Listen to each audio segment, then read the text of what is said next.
When I was 38, I grew up, got married, and bought a house. Show off.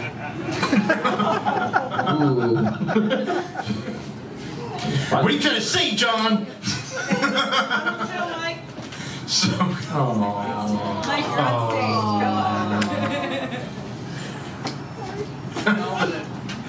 okay, yeah, let's move on.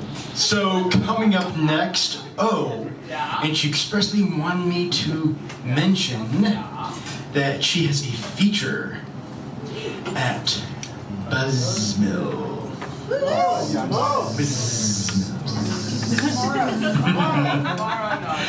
Give it up for Janet!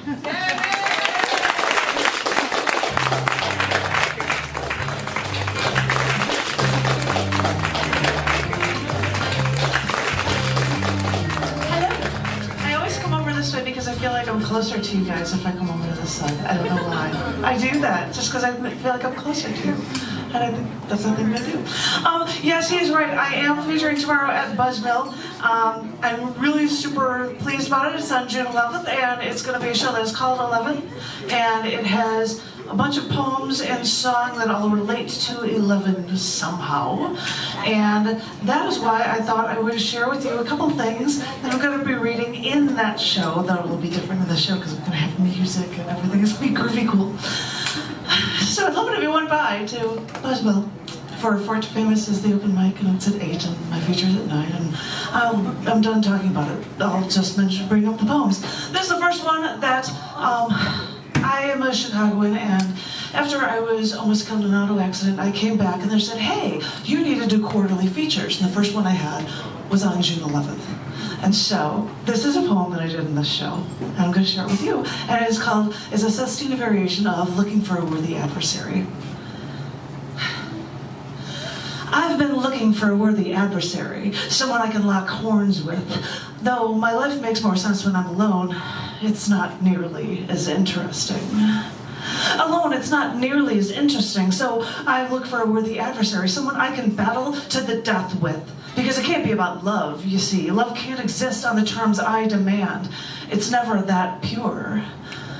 What I demand is never that pure. As I'm looking for a worthy adversary, I slither up to you like a snake, and I tempt you with a golden apple. I tempt you with that golden apple, but all I'm offering you is fruit from the tree of knowledge. The snake gives you the tree of knowledge because all this time I've been playing a part, an actress on a stage, spouting the lines on cue. But the role was getting tiresome, but those stage lights still came on night after night, and I still had to play my part. I played my part until my night off when I saw your show. Your protagonist was doing what I was doing, right down to faking it with those who don't matter, right down to going home and still feeling empty. I play my part, I still feel empty, but I'd like to see your boiling emotion underneath that no one else could see. I know what that emotion really means. When I know what that emotion really means, I wonder if we could get together and write our own play. If we wrote our own play, it would be a masterful performance. Curtains would close and we'd hold each other's hands as we'd leave the stage, and the audience would know that there is a happy ending.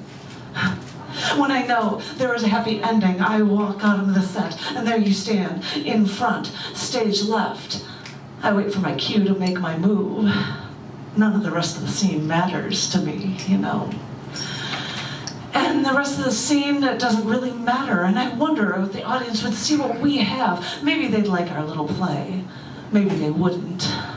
Who really cares? Who really cares? Because after I tempt you, you now tempt me and tease me and torment me and tell me everything I was too afraid to believe. I was afraid to believe, and now you talk. You reach your hand into my brain and you pull out my thoughts and you shove them into your mouth and you spit them back at me again. You spit my thoughts back at me again, and instead of filling me with terror, it fills me with joy. It fills me with joy because I thought I'd lock horns with that worthy adversary, but now every day is Valentine's Day. It's like candy and flowers and springtime and hearts and cupids and sunshine.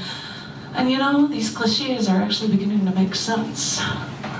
No longer locking horns and everything making sense, I stand here like a statue after the performance of our lifetime, and I wait for the reviews. As I wait for the reviews, I wonder what they'll all say, though none of it matters. None of it matters because I know what you are going to say. It's everything that I've always wanted to say. All I've wanted to say is now you taking my thoughts again and speaking them and shoving them into your mouth again and spitting them back at me again. So I will wait for you to come on stage again, where we have our happy ending and where you tell me what I already know.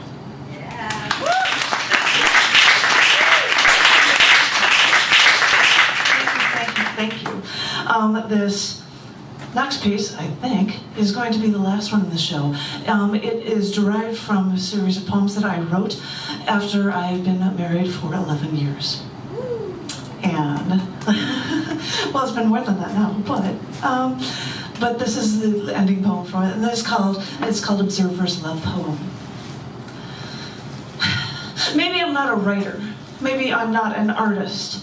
Maybe I'm an observer, like an astronomer, looking out past the solar system, past the Kuiper belt, trying to understand what makes everything, everything. I fly in airplanes, I jump from airplanes, I pilot airplanes, getting closer to the stars. Molecule by molecule, we originate from stars. But outer space is a violent place. Violent explosions create our stars, and our Earth has earthquakes, avalanches, volcanoes, tsunamis, typhoons. And in all of this madness, somehow I found you. With you, I have watched solar storms from near the Arctic Circle. With you, I've walked through the gates of Hitler's first concentration camp. With you, I have sailed from island to island, retracing the origin of species. As I said before, I'm only an observer. And with these observations, I thee wed. Because I've seen galaxies collide, I've seen comets smash into planets, I've seen supernova and the death of stars, and in all of that, I still found you. As I said before, I'm only an observer, but I've found what I've been looking for. I'll tighten my grip on your hand, because I don't ever want to let you go.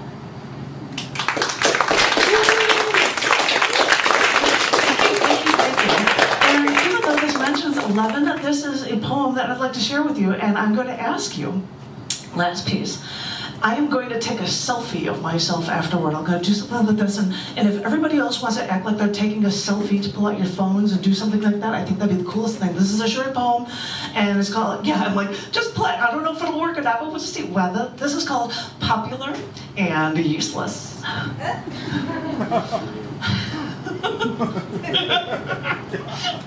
You starting to get it with the selfie thing? Let me go. A part of us all wants to be famous. We want everyone to know us and love us. If I'm wrong, explain to me the selfie stick.